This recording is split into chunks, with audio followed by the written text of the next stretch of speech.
Hello, everyone, and welcome back to the Hammer Territory Podcast. This is episode 249. I am your host, Brad Rowland, coming to you on I guess it's Checks Notes Thursday morning as we record this podcast on the East Coast. I'm joined by Scott Coleman, as always. Scott, it was a long one, but the Braves won a weird game on Wednesday. How are you? Hello, Brad. I'm doing better because the Braves won a really fun game tonight. I mean, I tell you what, man, we missed out on the opportunity of a lifetime. Because if you would have put a few dollars on the Braves winning when they were down 6-0 after 2 innings with Carlos Carrasco on the mound, you could have gotten some pretty incredible odds. Unfortunately, I did not make that bet, so I have to keep doing podcasts with you, my friend.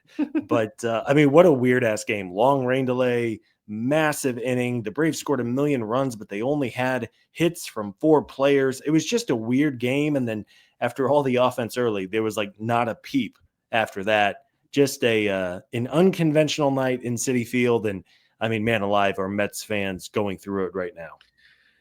Yeah, we're not going to be doing a ton of like full-on game breakdowns for obvious reasons with where the Braves are, but this is kind of a weird game. It was a rain-delayed game, so it started late. It got weird in a hurry. The Braves have now won 5 of the last 7 games. Like, they lost last night. Our guys did a show, Sean and Steven, talking about a 13-5, like kind of a bummer loss with Strider and all of that. It's like, all right, and then they're down 6-0 tonight. It's like, well, here we go, Scott. What are we going to talk about? I don't mind saying, let's pull the curtain back. We talked about maybe recording during the game. Like when it was 6-0, we were thinking about starting because it was already rain delayed. I am kind of glad we didn't, although it would have been funny had we been on the air as they scored 9 runs in an inning, because that would have happened tonight. That's why the Braves, if you miss this game, the Braves, again, down 6-0, they scored 9 runs on 4 hits in the 4th inning, and that propelled them to 11 runs on 8 hits in the game. And truly bizarre stuff. I mean, where do you want to start on this game? Because we should talk about it in some depth, probably more depth than we normally would right now. Anything you want to lead off? Is it Carlos Carrasco to lead off the show? No, it is not. I mean, hey, Carlos, he's doing his very best out there, but holy cow. I mean, that's just that's just not going to work. But hey, Isn't it kind of a sick and cruel joke that after watching this Braves team for the better part of the season be held up and kind of kept in the race by a really solid pitching staff, but the offense just could not score? We talked about it seemingly every single episode of this podcast. And then, of course, as they lose Sale, they lose Schwallenbach, Smith-Shawver, Lopez, the whole pitching staff is hurt. The offense has been legitimately pretty good for a little while now and continues to put up crooked numbers and is bailing out the pitching staff. Of course, the Braves are so far buried in the standings, it doesn't matter. But it just kind of feels like the cherry on top of a weird baseball season that this lineup is now legitimately figuring some things out. Yeah, we kind of foreshadowed that. I mean, even talking about the season being functionally over and trying not to have everybody forget what happened, because we knew when the pitching staff became as battered as it was, no Sale, no Schwallenbach, no Lopez, no Holmes, all of that. It was like, all right, from this point forward, the pitching staff is not good enough, and we kind of understand that. But the season was kind of already over before that because of the offense not doing its job. So you're right. It is funny. The Braves are now averaging more than 5 runs per game since the All-Star break. It's like, that's a cruel and unusual joke. They're leading the league in walks by a ton, by 25% more than the rest of the league since the All-Star break. It's just all these numbers are crazy. But tonight was kind of in that spirit, honestly. They walked 7 times. So, 11 runs and 8 hits sounds weird, but they walked 7 times. The inning that did all the damage, I mentioned already, but 9 runs and 4 hits. It was 5 walks, a 3-run double by Profar. It was bases clearing. A single by Ozuna to score a run, and then Michael Harris, they let the bases again. Michael Harris hits a grand slam. Just like a ridiculous inning and an example of what the Braves were not doing forever this year. Like, how many times have we made the same joke between us and Steven and Sean about how the Braves get the least out of every possible rally and they have all year long? This time they got the absolute most out of a rally in a game that, again, doesn't matter except for to torment the Mets, which I'm certainly on board with. Certainly torment the Mets. I know you were already watching the Frank video after the game.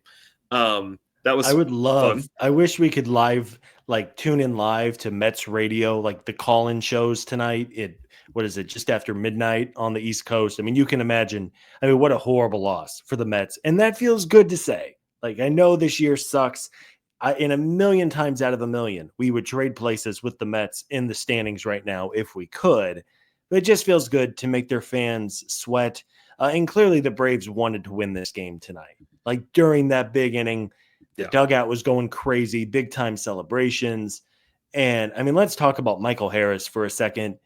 If folks didn't hear the show, I guess 2 days ago now on the feed, a day ago now with Steven and Sean, had a really good conversation about Michael Harris. And I thought Steven had a great kind of comparison between Charlie Brown and getting the football pulled away from him. And that's kind of what it feels like with Michael Harris, because we have seen this player be so special, but you don't know when that football is going to get pulled.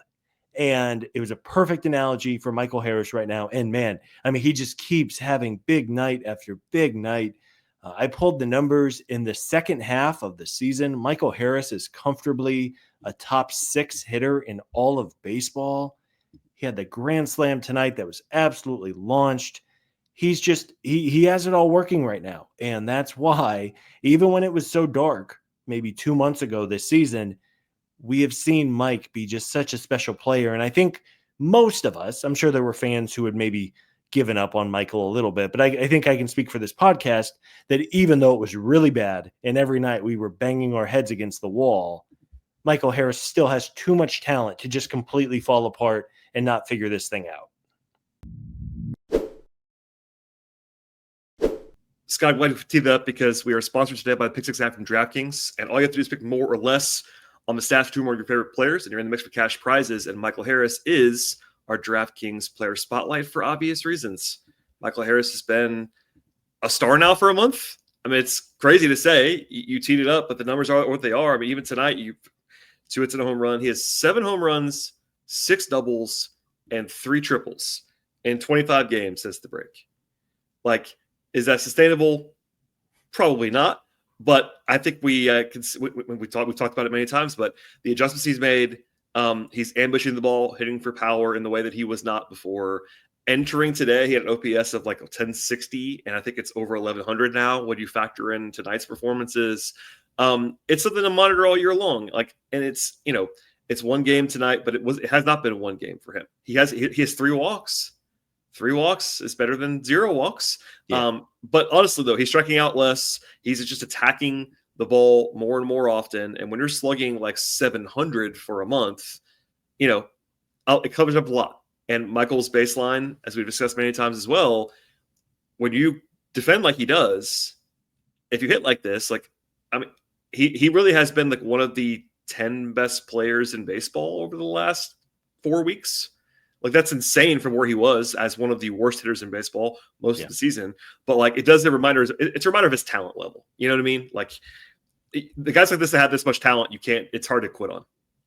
Oh yeah. I mean, that's why you can't quit on a player like this, because there's only so many humans on the planet who can play Gold Glove level defense, legitimate Gold Glove level defense, and also hit like this for weeks at a time. And there's still some things I think with Mike that I'm a little nervous about. He's still, I mean, the walks have gone up a smidge, but he's still not getting on base at a super high clip. But I mean, that's never been his game. I mean, never. He has never been an on-base guy. He's never been a draw a lot of walks guy. He really gets there with contact and power. And if that's who he is, he's obviously not going to be Barry Bonds for the rest of his career. But it's been so much fun to watch. And it feels like Mike has his swagger back. He's playing loose. I mean, clearly this was weighing on him in the first half when he was legitimately one of the worst players in the game. He looks good. He looks like himself. And I mean, man alive, Brad. I mean, if this Braves team couldn't count on Michael Harris moving forward, it was going to get really hard just to kind of get there on like, how is this team going to win 90 plus games and contend for a World Series? They already have other issues. They could not withstand to just completely lose Michael Harris. And the last month sure makes it seem like they are not going to have to deal with that. And they have kind of gotten their 5-tool star in center field back. One more stat on Michael, and then we'll move on. But he went into the All-Star break with a 47 WRC plus for the season. Obviously, that's extremely bad. Just saying that out loud.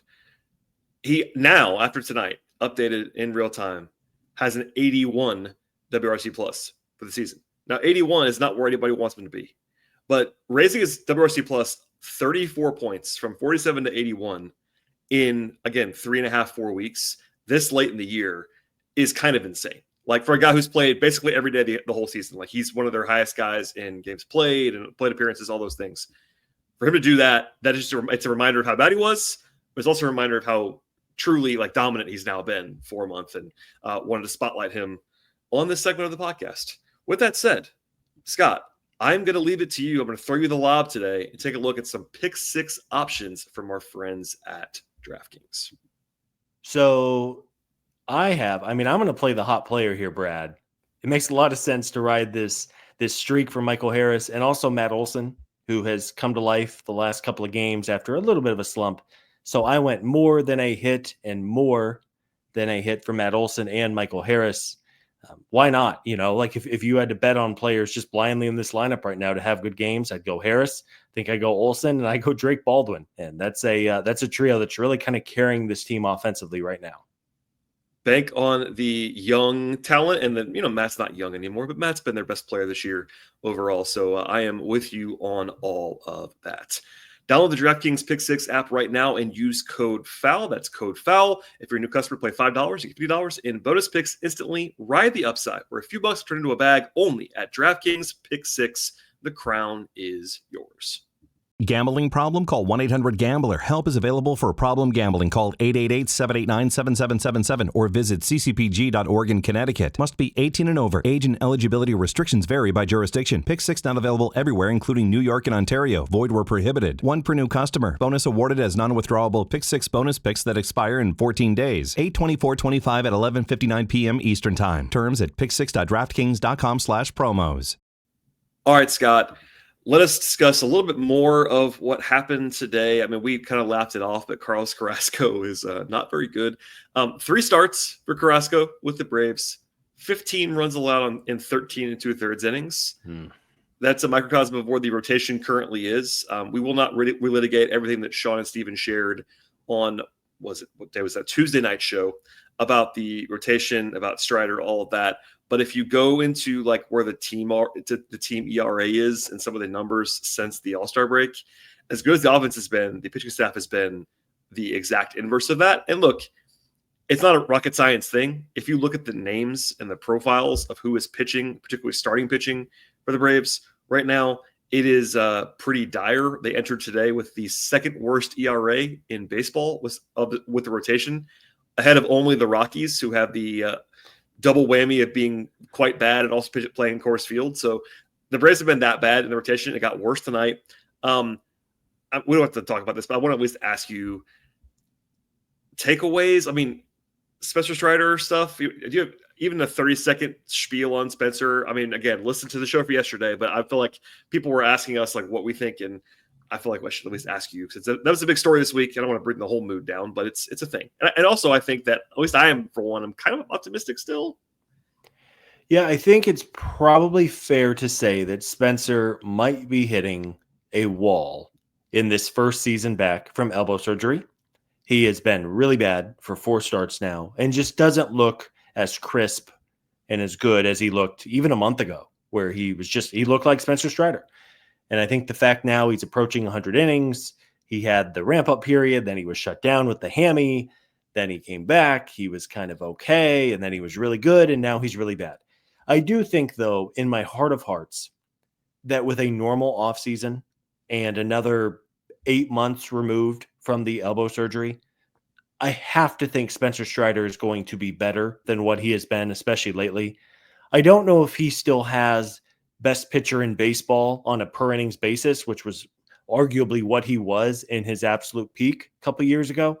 But I do still think he can be a good front end starting pitcher, a really good number 2, especially he's such a maniac, man. Like, he is a master of his craft. And I say maniac in the best way possible. You know that Spencer is going to go into this offseason healthy and really kind of study what worked and what didn't work. Presumably come back throwing harder next spring with an offseason, a normal offseason of strength conditioning. So I do think Spencer's going to be okay. I think it's very normal and natural to be a little concerned right now based on where he's at. But I just have to think this guy is going to figure it out eventually.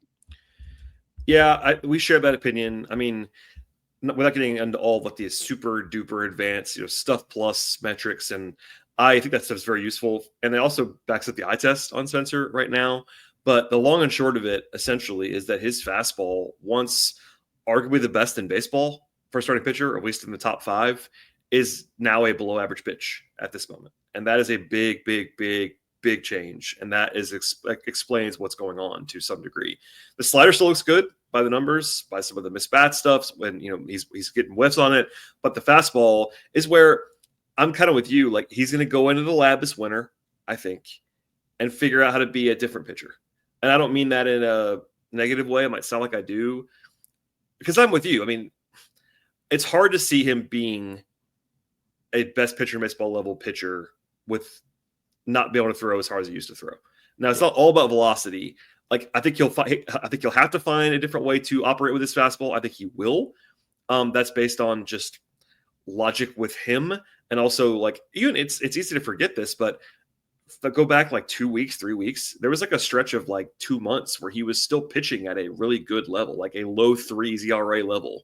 Yeah. And that's probably more realistic than the guy he was prior. And we won't do it tonight, but there's the whole debate right now. I've seen it raging today. I'm sure you saw this too during the rain delay, especially when there's nothing else to talk about.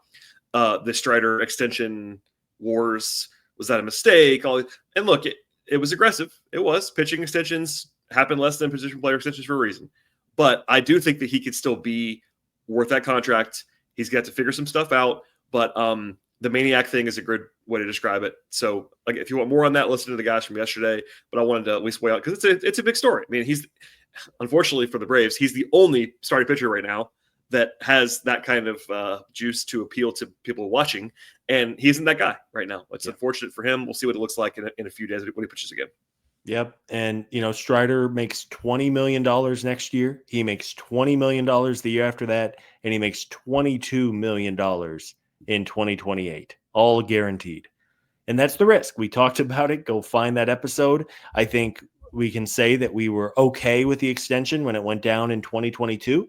But I also know for a fact that we were saying, hey, pitcher extensions are risky. There's a reason you don't see a lot of them. And to this point, Strider really has not made much money. I think in total, he's made like $8 million or something like that. But when he's set to make $62 million the next 3 years, the Braves obviously need him to be much better than what he has been lately. Yes. But at the same time, I'd also encourage people to look and see what 20 million, it sounds like a lot of money, and it is.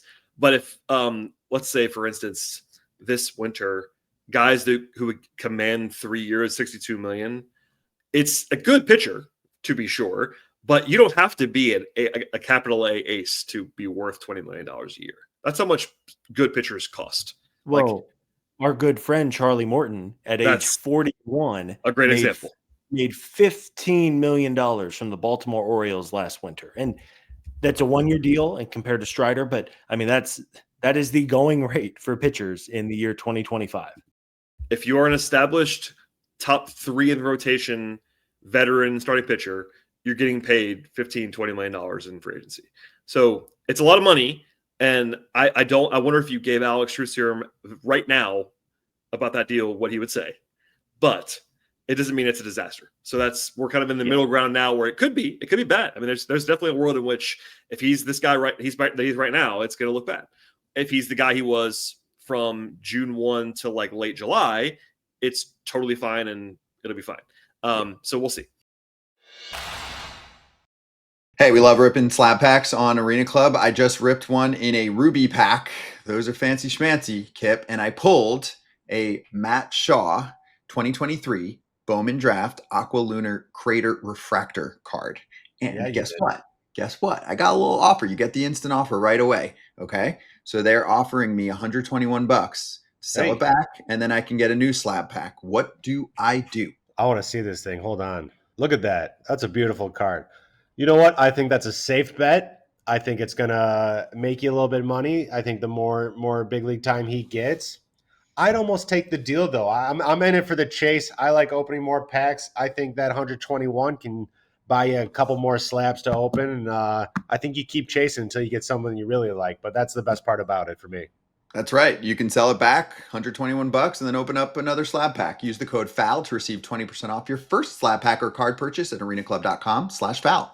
Elsewhere on some other stuff, takeaways from recently, we discussed the offense being better. It's been up and down. Oh, a interesting topic that I have to bring up, and only because it's going to be more polarizing because this player has been really good lately, and that's Marcell Ozuna.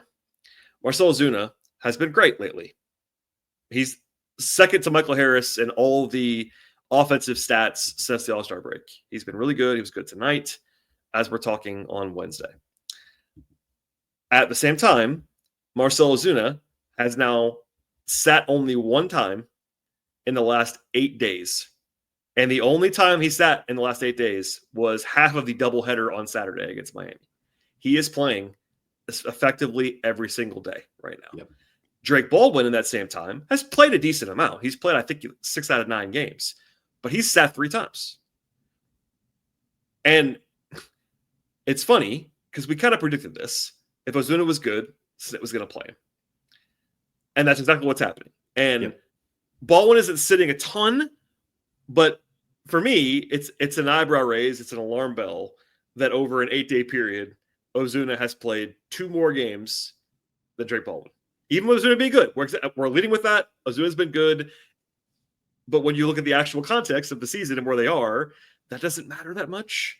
And I'm not saying you don't play Ozuna at all, but boy, I'm kind of done with Drake Baldwin playing less than Ozuna. It's only been 8 days. Yeah.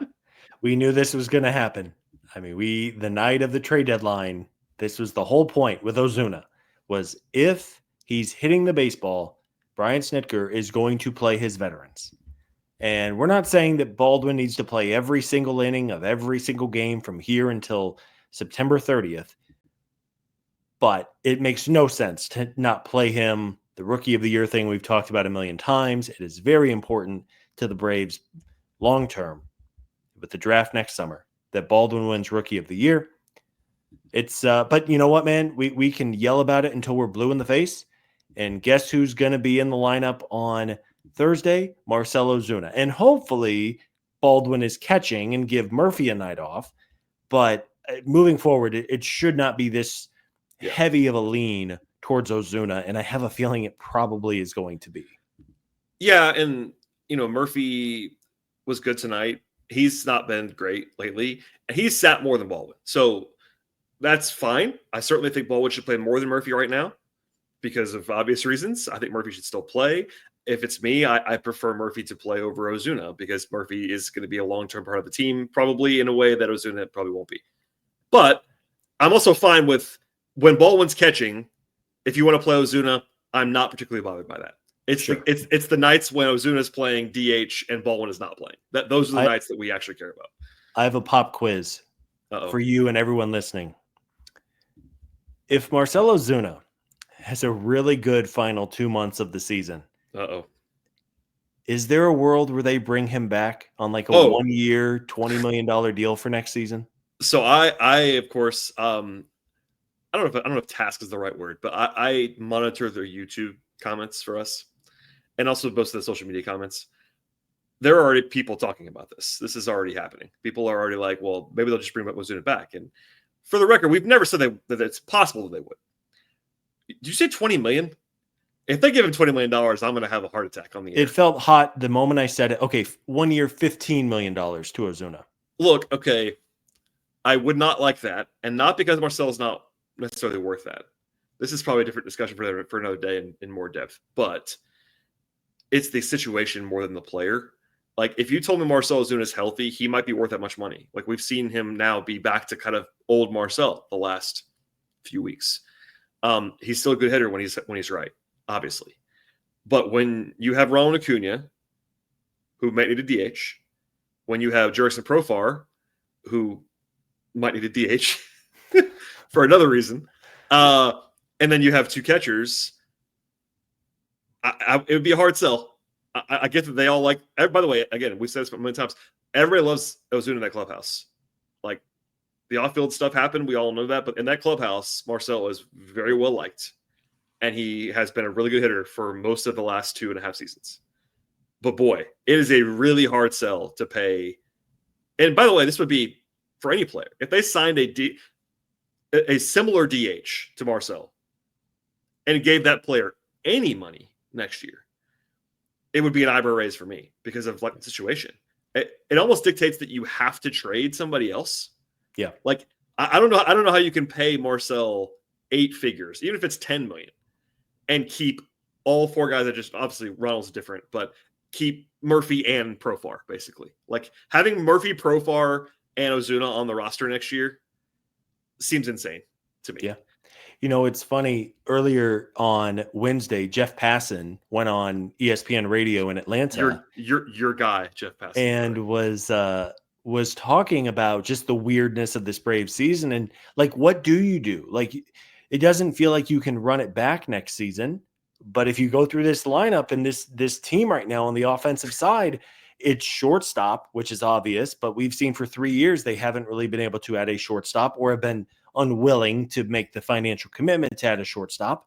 Will that be different this offseason? I don't know.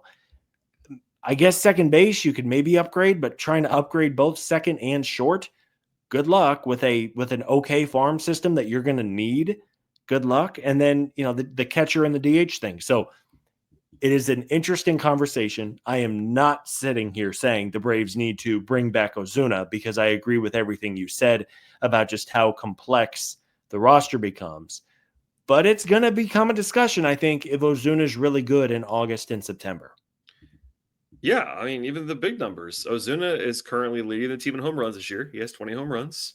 He has 800 OPS for the season, which isn't incredible for a DH-only player, but he's a good hitter. He had the time when he was not good, but yeah, it's in a vacuum, he is worth that kind of contract if he's healthy. It's just some other team might value that bat more than the Braves do with their current situation. I'm guessing if you put a gun to my head, I'd say Ozuna's not back with the Braves next season, but more so because another team is going to say, hey, we really want that bat because we have a 0 at DH. We want that bat in the middle of our order more than the Braves probably do, even if the Braves still need offensive help.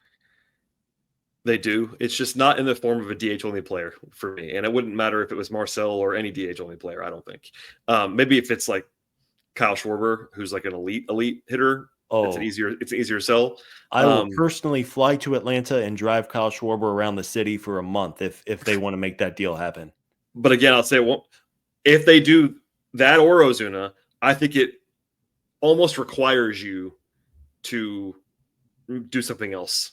Like, because I have a hard time with the DH spot being at a written in pen spot every night with the situation when you probably need Ryan to go there sometimes. Profar's a bad defender. All this. Anyway, that's for another day, Scott. I like to get you off tangent here, and at 12:33 in the morning, your time. It is 12:33 a.m. That's okay. A few more notes, then we'll get out of here. Bryce Dicker, unsurprisingly, said he is planning to use a 6-man rotation for as long as he can. The Braves have not announced probables yet for the weekend. They will probably do that at some point on Thursday. It's Bryce Elder on Thursday on the probable sheet, and I haven't heard otherwise, so I'm expecting him to pitch tomorrow or today as we're recording this. But then if it's 6-man rotation, that implies Hurston Waldrop, who's still on the roster, will get a start this weekend. What do you make of that? I mean, Chris Sale, of course, pitched in Gwinnett on Tuesday. Mixed results, but he's Chris Sale. I'm not worried about that. But 6-man until Sale gets back, 6-man for a while. Like, I'm fine. I don't really care roster management-wise. I just think it was at least notable to bring it up. You know, it makes sense. Get us to the finish line. Waldrop, you want to keep him up. I would keep Waldrop up as long as you can. Let him keep growing. Let him build off of this really strong start that he's had. Even when Chris Sale comes back, you can be sure they're going to want to give Sale an extra day of rest whenever he does pitch. Yes. And everybody else, I mean, why not? You know, like there's no need to run a 5-man rotation here and really push people. Sure. Why? I mean, when he said it, it's like, okay, sure. Yeah, that makes sense. Maybe, I mean, I'm guessing that Carlos Carrasco will be the odd man out when they bring Sale back, because he's just, but I mean, honestly, the Carrasco one was the one that always felt like we literally need a live arm to eat 4 innings every 5 days.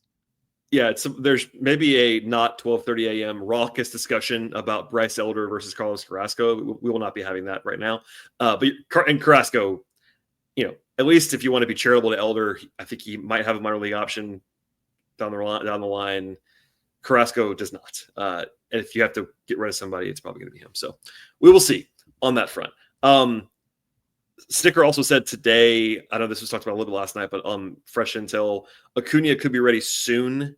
Like, they've not set a date, but it seems like he's going to be within the next couple of days. It feels like Ryan's going to play. And Austin Riley, on the other hand, has not ramped up yet, according to what Stint said on Wednesday.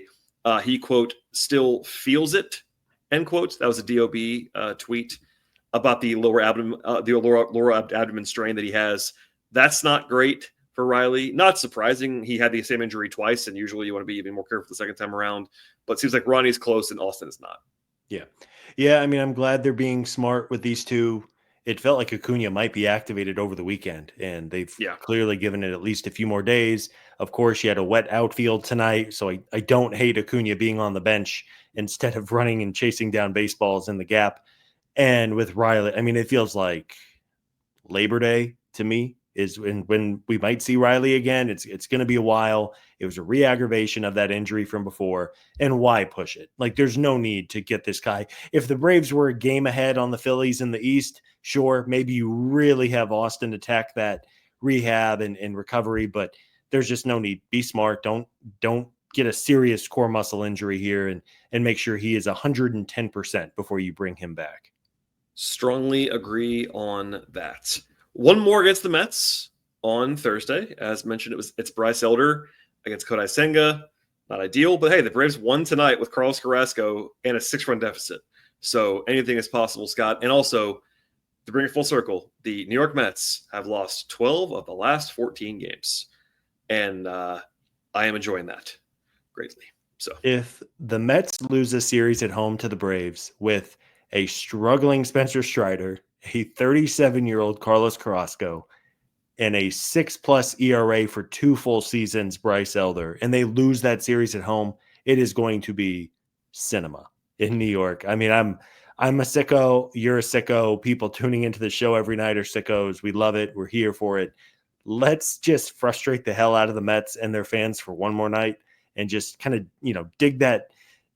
dig the knife and twist it a little bit deeper. Because, I mean, you're up 6-0 against Carlos Carrasco and you lose a game at home. I mean, imagine if it was the other way around. Imagine if the Braves were in a tailspin and they have a 38-year-old journeyman on the ropes and they blow a 6-run lead at home. I mean, this podcast, man, I mean, we might lose our family-friendly rating because some things would be said. I know that much is sure. Yeah, listen to our friends at Metsed Up. They're on our network. We do like them, but I'm sure they're not having a lot of fun right now. And by the way, the Mets then go face the Mariners over the weekend, who are good. The Mariners have won 8 of the last 9. Mets Sports Radio would be entertaining. All right, Scott, unless you have anything else to add, we can sign off here late in the evening into the morning on this Thursday. Folks can follow you where, and again, feel free. If you have hot takes about anything, feel free to let them go right now. We're off the rails. It's funny you ask, Brad. I have a 17-minute thought about. And that's going to imply, if you're watching YouTube, I just turn my my camera off, and we're gonna. Brad's going to bed. This show's going to hit live about 1 a.m. So shout out Brad, a man who's going to be doing some international travel here pretty soon. So it's all good. We're all good. Yeah, we'll be back. A big thank you to everybody, as always, for checking out the show. This was a fun episode. We hope you enjoyed listening. Big comeback win tonight. It's always fun to beat the Mets. I don't care what the situation is. I am at Scott Coleman 55 if you want to send all the hot takes that way. Follow Scott, follow the show at Hammer Territory, anywhere you find your podcasts, Apple, Spotify, YouTube, etc. Please subscribe. And also, please tell your friends. If you are a sicko, we definitely appreciate you. Help us spread the word as well, even during this interesting part of the season, we'll say, for the Braves, part of the character of the franchise. We're covering the team all the time, so hang with us. More to come, and we'll see everybody next time.